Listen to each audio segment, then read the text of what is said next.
ಹಿಂದೂ ಧರ್ಮದಲ್ಲಿ ಪ್ರತಿಯೊಂದು ಮನೆಯಲ್ಲಿಯೂ ದೇವರ ಕೋಣೆ ಅಥವಾ ಪೂಜಾ ಸ್ಥಳವು ವಿಶೇಷ ಸ್ಥಾನಮಾನವನ್ನು ಹೊಂದಿದೆ. ಈ ಸ್ಥಳವು ಕೇವಲ ಧಾರ್ಮಿಕ ಆಚರಣೆಗಳ ಕೇಂದ್ರವಷ್ಟೇ ಅಲ್ಲ, ಅದು ಮನೆಯ ಆತ್ಮಸಾಕ್ಷಾತ್ಕಾರದ ಸ್ಥಳ, ಭಕ್ತಿ ಮತ್ತು ಶಾಂತಿಯ ಸಂಕೇತವಾಗಿದೆ. ಪ್ರತಿದಿನವೂ ಈ ದೇವರ ಕೋಣೆಯಲ್ಲಿ ಕುಟುಂಬದವರು ಪೂಜೆ, ಪುನಸ್ಕಾರ, ಧಾರ್ಮಿಕ ಆಚರಣೆ ಮತ್ತು ಹೋಮ ಹವನಗಳಂತಹ ಪವಿತ್ರ ಕಾರ್ಯಗಳನ್ನು ನಿರ್ವಹಿಸುತ್ತಾರೆ. ಇದರ ಮೂಲಕ ಅವರು ದೈವಿಕ ಶಕ್ತಿಯನ್ನು ಆಹ್ವಾನಿಸಿ ದೇವರ ಅನುಗ್ರಹದಿಂದ ತಮ್ಮ ಜೀವನದಲ್ಲಿ ಶಾಂತಿ, ಸಂತೋಷ ಮತ್ತು ಸಮೃದ್ಧಿಯನ್ನು ಪಡೆಯಲು ಪ್ರಯತ್ನಿಸುತ್ತಾರೆ. ದೇವರ ಕೋಣೆ ಮನೆಯ ಉಜ್ಜೀವನದ ಮೂಲವಾಗಿದ್ದು, ಮನೆತನದ ಧಾರ್ಮಿಕ, ಆಧ್ಯಾತ್ಮಿಕ ಮತ್ತು ಸಾಂಸ್ಕೃತಿಕ ಪರಂಪರೆಯನ್ನು ಪ್ರತಿಬಿಂಬಿಸುತ್ತದೆ. ಈ ದೇವರ ಕೋಣೆಯಲ್ಲಿ ಪ್ರತಿದಿನವೂ ಧೂಪ, ದೀಪ, ಹೂವು, ತಾಜಾ ನೀರು ಮತ್ತು ನೈವೇದ್ಯದ ಮೂಲಕ ದೇವರನ್ನು ಆರಾಧಿಸುವ ಪದ್ಧತಿ ನಡೆದು ಬರುತ್ತಿದೆ.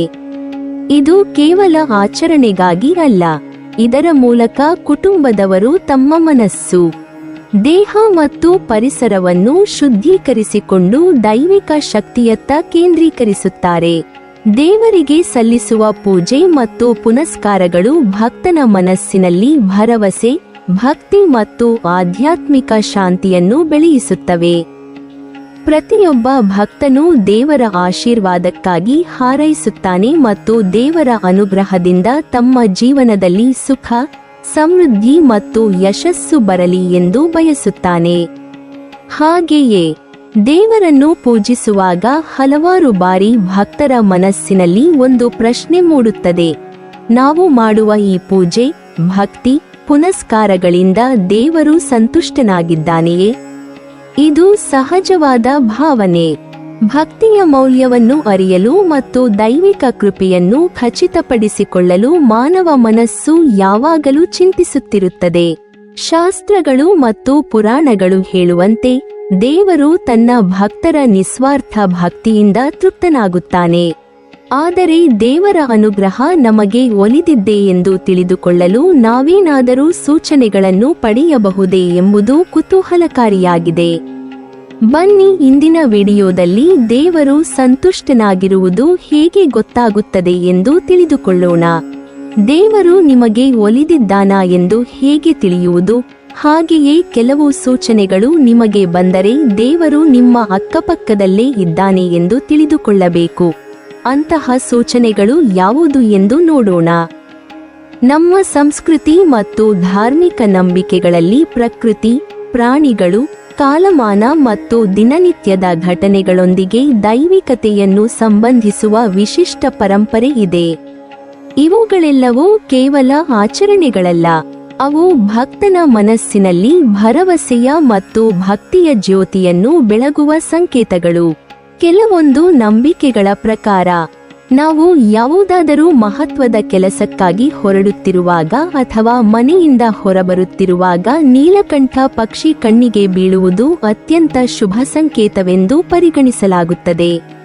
ಈ ಪಕ್ಷಿಯ ದರ್ಶನವು ದೇವರು ನಿಮ್ಮ ಮೇಲೆ ಸಂತುಷ್ಟನಾಗಿದ್ದಾನೆ, ನಿಮ್ಮ ಮನೆಯಲ್ಲಿ ಆಶೀರ್ವಾದವಿದೆ ಮತ್ತು ನಿಮ್ಮ ಕೈಗೊಂಡ ಕೆಲಸ ಯಶಸ್ವಿಯಾಗುತ್ತದೆ ಎಂಬ ವಿಶ್ವಾಸವನ್ನು ಜನರಲ್ಲಿ ಮೂಡಿಸುತ್ತದೆ.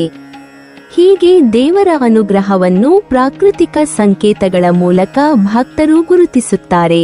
ನೀಲಕಂಠ ಪಕ್ಷಿಯಷ್ಟೇ ಅಲ್ಲದೆ, ನೀವು ಹೊರಗೆ ಹೋಗುವ ಸಮಯದಲ್ಲಿ ಬೀದಿ ಗುಡಿಸುವವರು ಅಥವಾ ಸ್ವಚ್ಛತೆ ಕಾರ್ಯವನ್ನು ಮಾಡುತ್ತಿರುವ ಕಾರ್ಮಿಕರನ್ನು ನೋಡಿದಾಗಲೂ ಸಹ ಅದನ್ನು ಒಂದು ದೈವಿಕ ಸಂಕೇತವೆಂದು ನಂಬಲಾಗುತ್ತದೆ. ಸ್ವಚ್ಛತೆಯ ಪ್ರತೀಕವಾಗಿ ಈ ಕಾರ್ಮಿಕರ ದರ್ಶನವು ನಿಮ್ಮ ಮನಸ್ಸಿಗೆ ಪಾವಿತ್ರ್ಯ, ಧರ್ಮ ಮತ್ತು ಶಾಂತಿಯ ನೆನಪನ್ನು ತರಬಲ್ಲದು. ಇವುಗಳನ್ನು ದೈವಿಕ ಸಂಕೇತಗಳೆಂದು ಭಾವಿಸುವುದು ನಮ್ಮ ಮನಸ್ಸಿನಲ್ಲಿರುವ ದೈವಿಕತೆಯ ಪ್ರತಿಬಿಂಬವಾಗಿದೆ. ದೇವರು ಸಂತುಷ್ಟನಾಗಿದ್ದಾನೆ ಎಂಬ ಭಾವನೆ ವ್ಯಕ್ತಿಗೆ ಧೈರ್ಯ, ಆತ್ಮವಿಶ್ವಾಸ ಮತ್ತು ಶಾಂತಿಯನ್ನು ತುಂಬುತ್ತದೆ. ಇದೇ ರೀತಿಯಾಗಿ ಧಾರ್ಮಿಕ ನಂಬಿಕೆಗಳ ಪ್ರಕಾರ ನೀವು ಪ್ರಾರ್ಥನೆ ಅಥವಾ ಪೂಜೆಯಲ್ಲಿ ತಲ್ಲೀನರಾಗಿರುವಾಗ ಇದ್ದಕ್ಕಿದ್ದಂತೆ ಯಾರಾದರೂ ಭಿಕ್ಷೆ ಕೇಳುತ್ತಾ ಬಾಗಿಲಿಗೆ ಬಂದರೆ, ಅಥವಾ ಹಸು, ನಾಯಿ ಹೀಗೆ ಪವಿತ್ರವೆಂದು ಪರಿಗಣಿಸಲ್ಪಡುವ ಪ್ರಾಣಿಗಳು ಬಾಗಿಲಿಗೆ ಬಂದರೆ ಇದನ್ನು ಸಹ ದೈವಿಕ ಸಂಕೇತವೆಂದು ಭಾವಿಸಲಾಗುತ್ತದೆ. ಹಸು, ನಾಯಿ, ಕಾಗೆ ಇತ್ಯಾದಿ ಪ್ರಾಣಿಗಳನ್ನು ಹಲವು ಶಾಸ್ತ್ರಗಳಲ್ಲಿ ದೈವದ ದೂತರಾಗಿ ಅಥವಾ ದೈವಿಕತೆಯ ಸಂಕೇತಗಳಾಗಿ ವರ್ಣಿಸಲಾಗಿದೆ. ಹೀಗಾಗಿ ಅವು ನಿಮ್ಮ ಬಾಗಿಲಿಗೆ ಬರುವುದು ನಿಮ್ಮ ಪ್ರಾರ್ಥನೆಗೆ ದೇವರು ಪ್ರತಿಕ್ರಿಯಿಸುತ್ತಿದ್ದಾನೆ, ಆತನ ಆಶೀರ್ವಾದಗಳು ನಿಮ್ಮ ಮೇಲೆ ಸುರಿಯುತ್ತಿವೆ ಎಂಬ ಭಾವನೆಗೆ ಕಾರಣವಾಗುತ್ತದೆ. ಶಾಸ್ತ್ರಗಳಲ್ಲಿ ಕಾಲದ ಮಹತ್ವಕ್ಕೂ ವಿಶೇಷ ಸ್ಥಾನ ನೀಡಲಾಗಿದೆ. ವಿಶೇಷವಾಗಿ ಬ್ರಹ್ಮ ಮುಹೂರ್ತ ಅಂದರೆ ಮುಂಜಾನೆ ಸೂರ್ಯೋದಯದ ಸುಮಾರು 1:31 ಮುಂಚಿನ ಕಾಲ ಅತ್ಯಂತ ಪವಿತ್ರ ಮತ್ತು ಶಕ್ತಿಯುತ ಕಾಲವೆಂದು ಪರಿಗಣಿಸಲಾಗಿದೆ. ಈ ಸಮಯದಲ್ಲಿ ಮನಸ್ಸು ಶಾಂತವಾಗಿದ್ದು ಆಧ್ಯಾತ್ಮಿಕ ಚಿಂತನೆಗೆ, ಜಪ, ಧ್ಯಾನ ಮತ್ತು ಪ್ರಾರ್ಥನೆಗೆ ಅತ್ಯಂತ ಸೂಕ್ತವಾಗಿರುತ್ತದೆ ಎಂದು ಶಾಸ್ತ್ರಗಳು ಹೇಳುತ್ತವೆ. ಯಾರಾದರೂ ಈ ಬ್ರಹ್ಮ ಮುಹೂರ್ತದಲ್ಲಿ ಯಾರೂ ಎಬ್ಬಿಸದೆ ಸ್ವಯಂ ಎದ್ದುಕೊಳ್ಳುವುದಾದರೆ ಅದು ದೇವರ ಕೃಪೆಯ ಸಂಕೇತವೆಂದು ಭಾವಿಸಲಾಗುತ್ತದೆ. ಇದು ಆ ವ್ಯಕ್ತಿಯ ಮೇಲೆ ದೇವರ ಆಶೀರ್ವಾದವಿದೆ, ದೇವರು ಸಂತುಷ್ಟನಾಗಿದ್ದಾನೆ ಹಾಗೂ ದೀರ್ಘಕಾಲದಿಂದ ಬಾಕಿ ಉಳಿದಿರುವ ಕೆಲಸಗಳು ಪೂರ್ಣಗೊಳ್ಳುತ್ತವೆ ಎಂಬ ವಿಶ್ವಾಸವನ್ನು ಕೊಡುತ್ತದೆ. ಈ ಎಲ್ಲ ನಂಬಿಕೆಗಳು ಮನುಷ್ಯನ ಮನಸ್ಸಿಗೆ ಧೈರ್ಯ ಮತ್ತು ಶಾಂತಿಯನ್ನು ತರಲು ಸಹಾಯಕವಾಗುತ್ತವೆ.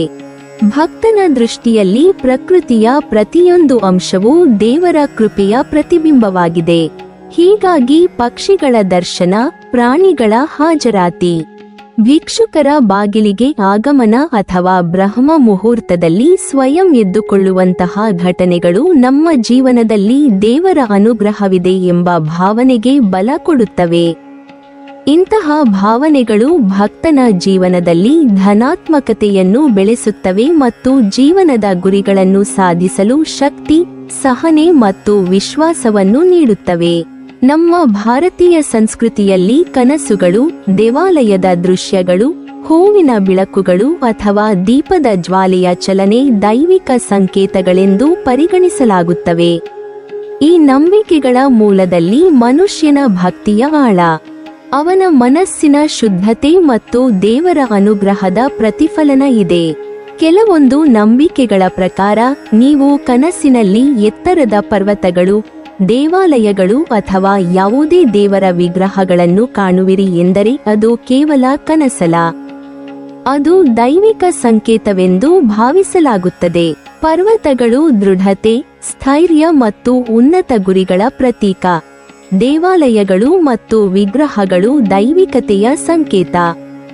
ಹೀಗಾಗಿ ಇವುಗಳು ಕನಸಿನಲ್ಲಿ ಕಾಣಿಸಿಕೊಳ್ಳುವುದು ನಿಮ್ಮ ಮನೆಯ ಮೇಲೆ ದೇವರ ಕೃಪೆ ಇದೆ, ನಿಮ್ಮ ಜೀವನದಲ್ಲಿ ಆಧ್ಯಾತ್ಮಿಕ ಬೆಳವಣಿಗೆ ಆಗುತ್ತಿದೆ ಎಂಬುದನ್ನು ಸೂಚಿಸುತ್ತದೆ ಎಂದು ನಂಬಲಾಗಿದೆ.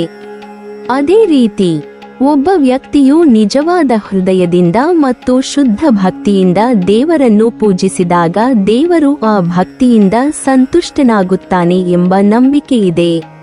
ಈ ಸಂತೃಪ್ತಿಯನ್ನು ಭಕ್ತರು ದೀಪದ ಜ್ವಾಲೆಯ ಚಲನೆಯ ಮೂಲಕ ಗುರುತಿಸುತ್ತಾರೆ. ಪೂಜೆಯ ಸಮಯದಲ್ಲಿ ದೀಪದ ಜ್ವಾಲೆಯು ಇದ್ದಕ್ಕಿದ್ದಂತೆ ಮೇಲಕ್ಕೆ ಏರಲು ಪ್ರಾರಂಭಿಸಿದರೆ ಅದು ದೇವರ ಅನುಗ್ರಹವು ಆ ಸ್ಥಳದಲ್ಲಿ ಹರಿಯುತ್ತಿದೆ ಎಂಬುದರ ಸಂಕೇತವೆಂದು ಪರಿಗಣಿಸಲಾಗುತ್ತದೆ.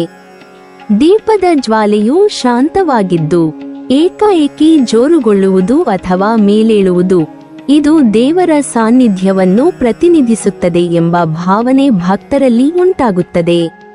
ಪೂಜೆಯ ಸಮಯದಲ್ಲಿ ಕಣ್ಣೀರು ಹರಿಯುವುದು ಬಹಳ ಜನ ಸಾಮಾನ್ಯವಾಗಿ ದುಃಖ, ದೌರ್ಬಲ್ಯ ಅಥವಾ ಭಾವೋದ್ರೇಕದ ಸಂಕೇತವೆಂದು ಭಾವಿಸುತ್ತಾರೆ. ಆದರೆ ಭಕ್ತಿಯ ದೃಷ್ಟಿಯಿಂದ ಇದು ಬೇರೆಯರ್ಥ ಹೊಂದಿದೆ. ಶುದ್ಧ ಭಕ್ತಿಯ ಸಮಯದಲ್ಲಿ ಕಣ್ಣೀರು ಹರಿಯುವುದು ದೇವರ ಸ್ಪರ್ಶದಂತೆ, ಆತನ ಕೃಪೆಯ ಹರಿವುಗಳಂತೆ ಭಾಸವಾಗುತ್ತದೆ. ದೇವರ ಕೃಪೆಯಿಂದಲೇ ಹೃದಯವು ಮೃದುಗೊಳ್ಳುವುದು, ಭಾವನಾತ್ಮಕತೆಯಿಂದ ತುಂಬುವುದು, ಕಣ್ಣೀರು ಹರಿಯುವುದು, ದೇವರ ಕೈ ಭಕ್ತನ ತಲೆಯ ಮೇಲೆ ಇರುವುದು, ಆತ ತನ್ನ ಪ್ರೀತಿಯನ್ನು ಹರಿಸುತ್ತಿದ್ದಾನೆ ಎಂಬ ನಂಬಿಕೆಗೆ ಕಾರಣವಾಗುತ್ತದೆ. ಇದೆಲ್ಲದರೊಂದಿಗೆ ದೇವತೆಯ ಚಿತ್ರ ಅಥವಾ ವಿಗ್ರಹದಿಂದ ಹೂವು ಬಿದ್ದರೆ ಅದು ಅತ್ಯಂತ ಶುಭ ಸಂಕೇತವೆಂದು ಪರಿಗಣಿಸಲಾಗಿದೆ. ಅನೇಕ ಭಕ್ತರು ದೇವರ ಆರಾಧನೆಯ ಸಮಯದಲ್ಲಿ ಈ ಘಟನೆಗೆ ಸಾಕ್ಷಿಯಾಗಿದ್ದಾರೆ ಎಂದು ಹೇಳುತ್ತಾರೆ. ಹೂವು ಬಿದ್ದ ಕ್ಷಣವನ್ನು ದೇವರು ನೇರವಾಗಿ ತನ್ನ ಆಶೀರ್ವಾದವನ್ನು ನೀಡುತ್ತಿರುವುದಾಗಿ ಭಾವಿಸಲಾಗುತ್ತದೆ. ಹೂವು ಎಂದರೆ ದೇವರ ಕೃಪೆಯ ಪ್ರತೀಕ.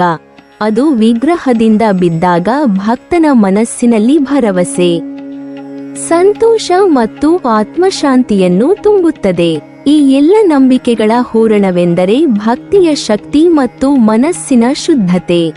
ಮನುಷ್ಯನ ಮನಸ್ಸು ಶುದ್ಧವಾಗಿದ್ದರೆ ಮತ್ತು ಅವನು ಸತ್ಯಸಂಧನಾಗಿದ್ದರೆ ಪ್ರಕೃತಿಯ ಪ್ರತಿಯೊಂದು ಅಂಶವೂ ಅವನಿಗೆ ದೈವಿಕ ಸಂಕೇತವಾಗಿ ಕಾಣಿಸುತ್ತದೆ.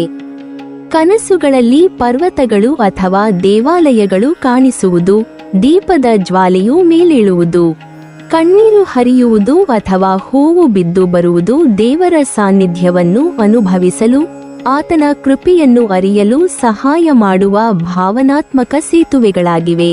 ನೀವಿನ್ನೂ ನಮ್ಮ ಚಾನೆಲ್ ಅನ್ನು ಸಬ್ಸ್ಕ್ರೈಬ್ ಮಾಡಿಲ್ವಾ? ಹಾಗಾದರೆ ಈ ಕೂಡಲೇ ನಮ್ಮ ಇಂದ್ರಜಾಲ ಚಾನೆಲ್ ಅನ್ನು ಸಬ್ಸ್ಕ್ರೈಬ್ ಮಾಡಿ ಮತ್ತು ಪಕ್ಕದಲ್ಲಿರುವ ಬೆಲ್ ಐಕಾನ್ ಅನ್ನು ಕ್ಲಿಕ್ ಮಾಡಿದರೆ ನಮ್ಮ ಹೊಸ ವಿಡಿಯೋಗಳನ್ನು ನೀವು ನೋಡಬಹುದು.